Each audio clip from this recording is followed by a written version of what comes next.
Go, go, go, go. Tapit. Ang mga resibong nakalap ngayong hapon. Taas kamay. Bitawan ang cellphone. Mag-inang nag-aalok ng pampalaglag o pag-abort ng mga baby. Online ipinagmamalaki ang kanilang mga serbisyo. Maging ang buong-buo na raw na bata sa sinapupunan, kaya pa nilang gawa ng paraan. Saan nyo dadalhin yun? Yung dugo na yun? Doon po sa may minsan hinuhukay namin, minsan pinaplas na lang po namin.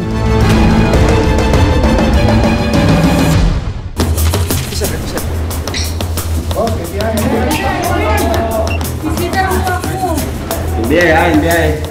Naiyak, nagulat at halos hindi na makapagsalita ang mga babaeng ito nang pasukin ng mga otoridad ang condo units na ito sa Pasay City. Relax lang kayo. Sa isang kwarto, mga dayuhang parokyano at ilang Pilipino naman ang naabutan ng mga otoridad. Hinihinalang sila raw ay mga biktima ng pambubugaw online at sex trafficking. Ano man reklamo, bibigyan tugon. Bawat hinaing at problema, hahanapan ng solusyon. Ito ang bago ninyong sandigan, hindi palalampasin ng mga tiwali at maling gawi. Dito, walang ligtas ang abusado at lalong walang lusot ang may atraso. Dahil ang lahat, hahanapan natin ang resibo. Magandang hapon, ako po si Emil Sumangil. Sa panahon ngayon, halos lahat ng bagay at serbisyo pwede na raw makuha o mabili online. Maging ang pagkitil sa buhay ng mga bata sa sinapupunan, one click away na lang. May social media page na may price list pa? Bawal na bawal po yan! Inilapit ng resibo sa National Bureau of Investigation, Anti-Organized Transnational Crime Division o NBI-AOTCD ang mga online pages na nag-aalok ng abortion sa mga buntis. From 1 month to 8 months na bata, kaya raw nilang ilaglag. Nag-conduct tayo ng cyber surveillance at nakita natin dun sa isang Facebook page na mayroon doon na nag-o-offer ng abortion. Nag-a-advise sila kung paano, tsaka mayroon mga testimonials doon ng mga success. So, ginawa natin, in-engage natin itong Facebook page na to. Nakipagpalitan ng mensahe ang mga otoridad sa kumukuha raw ng kliyente na itatago natin sa pangalang Iris, hindi niya tunay na pangalan. Laking gulat ng NBI na mabilis na papayag si Iris sa kanilang usapan. Ang sinabi lang namin is, buntis ako, gusto kong magpalaglag. Ganito yan, ganito ang gagawin natin. Okay. Ano yung procedure? Pero, nang nagkasarado ko na ang NBI at si Iris sa appointment sa kanilang clinic, September 9, eksklusibong nakasama ang resibo sa ikinasang entrapment operation ng NBI-OTCD. Paano nag-proceed yung operation ninyo? Tinatanong-tanong muna kung ano yung procedure, sino ang gagawa, kung OB ba ang gagawa. Ang sinabi naman niya ay midwife daw. Sabi niya, all in, 20,000. So, sinet na natin. Doon na natin kinasa yung entrapment operation. Ang sisti raw may nakatokang susundo sa pregnant client sa napag-usapang meet-up place. At para sa entrapment operation na ito, walang kamalay-malay ang suspect sa patibong ng mga otoridad. Mahulog kaya siya sa kamay ng batas? Ilang saglit pa dumating na ang sinasabing midwife na magsasagawa daw ng abortion. Hanggang sa isang mensahe ang natanggap ng mga operatiba. Ano po yan, attorney? Anong sabi? Money down. Go. Susunod, ang mga detalye ng kanilang iligal na kalakaran ibubunyag ng suspect. Dudugo pa lang kasi po yun. Saan nyo dadalhin yun? Yung dugo na yun? Doon po sa may minsan hinuhukay namin, minsan pinaplas na lang po namin. Abangan mamaya! Nang pasukin ng mga otoridad ang condo units na ito sa Pasay City, hinihinalang sila raw ay mga biktima ng pambubugaw online at sex trafficking. May ebidensya, resibo, walang lusot ang may atraso. May ebidensya, resibo, walang lusot ang may atraso. Abortion na inaalok online, inaksyonan ng resibo kasama ang NBI, OTCD. Money down. Go.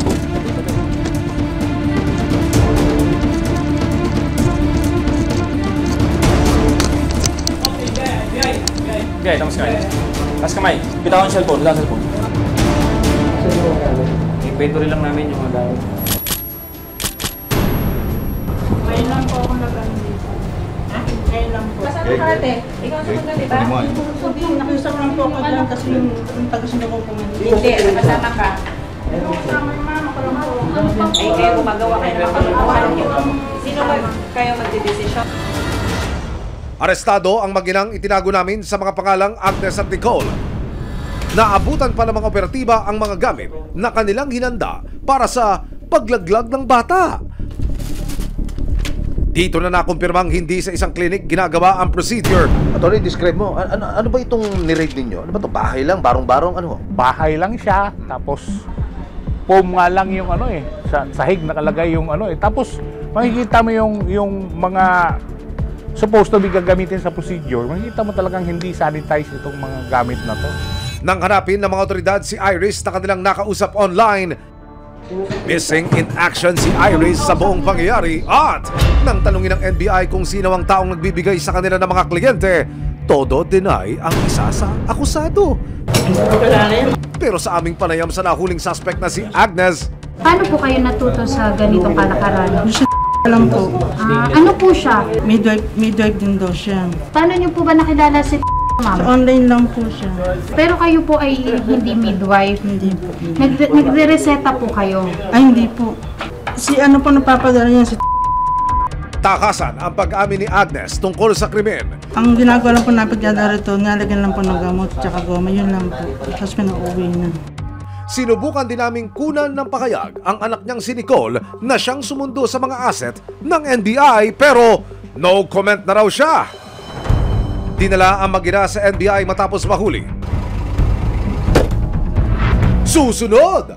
Ayon sa suspect na si Agnes, hindi bababa sa 3 buntis ang nagpapalaglag sa kanila sa isang araw.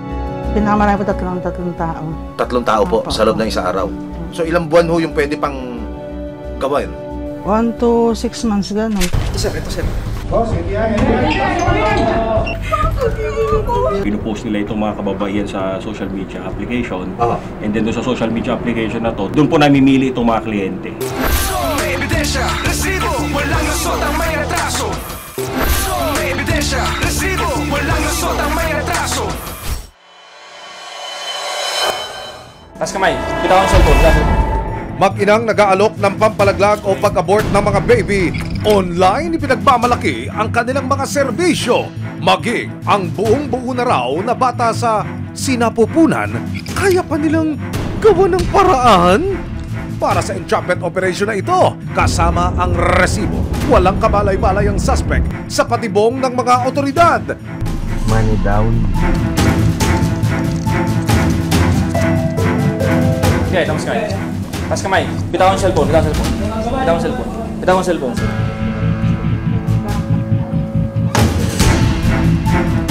Sa aking eksklusibong panayam sa isa sa mga akusado na si Agnes, ikinuwento niya ang kanilang sistema. Ano pong trabaho ninyo? Sa Quiapo, magtitinda po kami doon sa Quiapo. Ano po yung tinitinda nyo sa Quiapo? Mga yung pamparegla tapos yung dahon-dahon. Pati yung gamot, side to time, Apo. bebenta ho kayo. Eh alam nyo bawal yun. Opo. Ikinanta rin ng akusado ang hatian sa kita. Magkano muna ang singil? Sinisingil niya minsan 20. 20,000. Opo. Magkano ho napupunta sa Binibigay inyo? sa amin sa 5,000, mas 3,000. Ayon pa kay Agnes, may mga araw daw na hindi bababa sa 3 ang nagpapalaglag sa kanya ng bata. Sa experience ninyo, gaano karami sa isang araw ang nagagawa nyo? Pinakamarami po tatlong tao. 3 tao po Opo. sa loob ng isang araw. Minsan po, Araw-araw ho yun, 10 linggo. Hindi po. Minsan po bihira lang, minsan 1 linggo, 2 beses. Opo. Minsan 1 beses lang ganun. So ilang buwan ho yung pwede pang gawin? 1 to 6 months ganun. 1 to 6 opo, months, opo. okay. Pero pag 7 na, pinapangaralan na namin siya na tuloy mo na lang, ilang buwan na lang lalabas na yung buhay. Okay, ma'am. Nagbibigay ka rin pala ng advice ha, Agnes? Pero mas nakababakala ang kanyang ibinunyag. Yung nakukuha sa Hindi sinapupunan, saan nyo Pag isang dinadala yun? buwan lang po kasi minsan dinadala nila ng nagpapalaglag, sila kumukuha. Minsan naman pinaplasan namin kasi dugo pa lang kasi po yun. Saan nyo Pero dadalhin yun? Yung dugo na yun? doon po sa may minsan hinuhukay namin, minsan pinaplas na lang po namin. Kasalukuyang nakakulong sa NBI Detention Center ang mag-ina. Haharapin nila sa korte ang patong-patong na kasong isinampa laban sa kanila. Ang ikakaso natin sa kanila ay yung illegal practice of medicine, yung dispensing sale of pharmaceutical products, tapos sale of unregistered health products and misbranding of health products, tsaka intentional abortion. Meron ho bang pagsisisi sa inyo? Dito, bakit ho kasi sa dami-dami ng trabaho dito kayo pumasok? Isisi naman po kung talaga kami. Huwag na po subukan at napaka-delikado at masyado masama. Kung maraming mahanap buhay dyan na marang, ngayon na lang pampasukan nila. Malinaw na bawal ang abortion sa ating bansa at pihadong mapanganib ang pagsasagawa ng iligal kung saan buhay ng parehong ina at sanggol ang nakataya.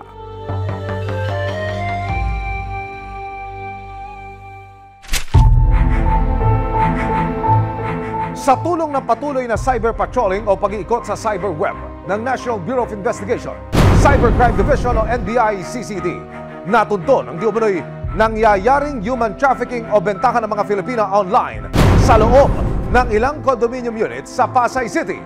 Sino ang nasa likod ng di umano'y malawak na online pambubugaw na ito? Nung na-discover niyo po yung operasyon nito online, ano ho ang nakapukaw ng atensyon ninyo kumpara sa ibang online operation? This had been going since pre-pandemic, itong ganitong klase ng modus. Pinupost itong mga babae sa social media applications and then nakapost doon yung pictures nila. We determined na ito ay nag-ooperate sa isang condo residence dyan sa may Pasay. Ang modus, may menu kung saan pipili ang kliyente ng babae at ng serbisyong gustong i-avail. Aba, ibang klase! Online registration lang ang peg. Sa isang messaging app na na-penetrate po ng NBI, na-discover nila kung paano ibugaw online ang mga babae sa kanilang mga parokyano.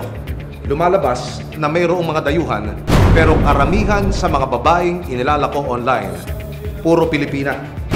Makalipas ang halos isang buwan na pagmamanman at pagkalap ng ebidensya, September 6, 2024, kasama ang resibo, nagkasa ng malawakang operasyon ng NBI-CCD at ibang departamento ng NBI.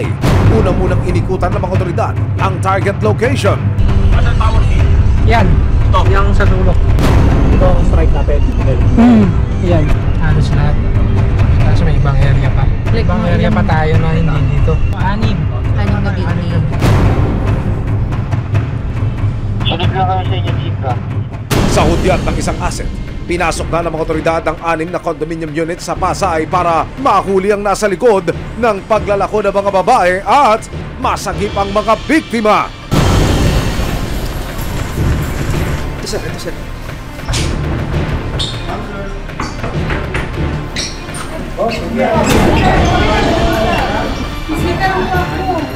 Hindi ay. Dito ka. Dito. Disable. Tanggalin mo yung password. Tanggalin mo yung password. Bakit po? Sa unang unit, bumungad ang 4 na babaeng ito na tila walang kamalay-malay. Ang ilan natulala at naiyak dahil sa takot. Relax lang kayo. Saan po dito? Hindi kasi alam eh. Relax lang ha. Isisip lang namin kayo ha. Sa pagkakalugog ng mga operatiba kasama ang resibo, nadiskubre din ang ilang mga damit na ginagamit daw ng mga biktima sa kanilang mga booking. Kulong kami? Ilan po kayo? 4. Sige, upo lang kayo, upo. Sa ibang units naman, naabutan ng sinasabing stay-in ng mga biktima. Ngayon, may information kami na dito diniting yung mga traffic victims. Dito yung temporary quarters nila. Namataan din ang computers at laptop sa isang kwarto kung saan daw isinasagawa ang malalaswang transaksyon. Yun ho ba mga biktima na binabanggit nyo rito online lang silang binubugaw o old school, yung binibitbit patungo sa customer? Pinupost nila itong mga kababaihan sa social media application. And then doon sa social media application na to, doon po namimili itong mga kliyente. After booking, sasabihin na po kung saan room diretso and then pupunta po doon yung biktima natin. Doon na rin po nangyari yung bayaran. 4 hanggang 14,000 raw ang bayad sa mga inaalok na serbisyo at ang kalahati nito'y napupunta di umano sa kanilang mga boss na nag-aalaga sa kanila. Mga dayuhan daw ang madalas na parokyano ng mga Filipinang na rescue. Mostly ang mga parokyano nito, mga POGO workers. So after doon, magbubook sila, sasabihin kung anong room ang pupuntahan nila. Pagdating nila sa room na yon, nandun na yung sa kadarating yung ating biktima. Arestado rin ang ilang dayuhang parokyano at may-ari ng condominium units. Sa parehong gabi, nagtungo ang resibo at NBI sa isa pang condominium sa Maynila. Dito raw naglalagi ang boss na si Warwick na siyang nasa likod umano ng pambubugaw online. Pagpasok sa unit, arestado si Warwick, ang ilang Chinese national at ilang Pilipino na di umano yung mga assistant na mga babaeng ibinubugaw. I was thinking for violation of human trafficking. Agad na dinala ang mga na-rescue at naaresto mga dayuhan sa NBI headquarters.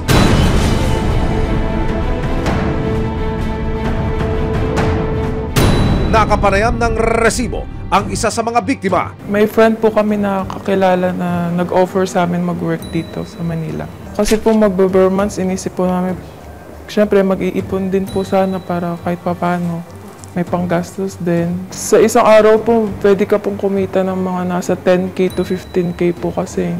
Nakausap din ng resibo si Ana, hindi niya tunay na pangalan. Siya raw ang isa sa mga sumasala sa mga babae para matiyak na pasado ito sa kanilang mga kliyente. Ang sahod ko po is 18K po, monthly po. Minsan din po kasi ako rin po yung nag-i-interview, pinipicturean ko po yung nila at saka yung chan. Kapag may stretch mark po, pag pangit po yung muka, hindi po sila qualified. Pag bata po, mas maganda.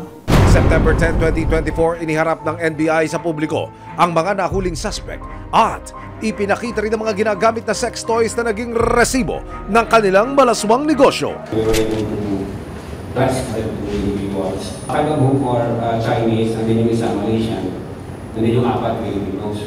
And then we were able also to rescue 27. Sinubukan ng resibo na kunin ang panig ng 2 suspect na Chinese nationals pero tikom ang kanilang bibig at hindi nagpaunlak ng panayam. Sir, we are from GMA, a local network. Can you give us your name?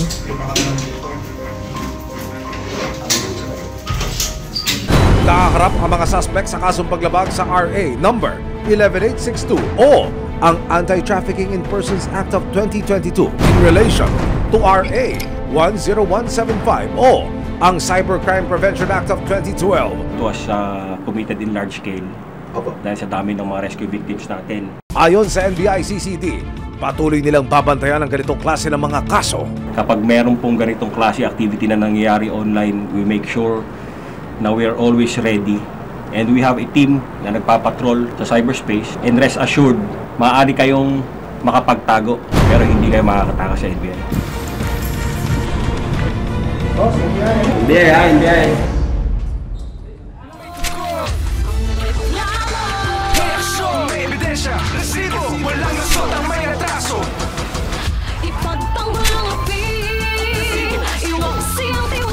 Sama-sama nating ituwid ang tiwali at baluktot. Itakwil ang maling gawi at modus na bulok. Walang ligtas ang kabisado at lalong walang lusot ang may atraso. Dahil ang lahat, hahanapan natin ang resibo. Hanggang sa muli, ako po si Emil Sumangil. May tugon, may aksyon, may ebidensya, resibo, walang lusot ang may atraso.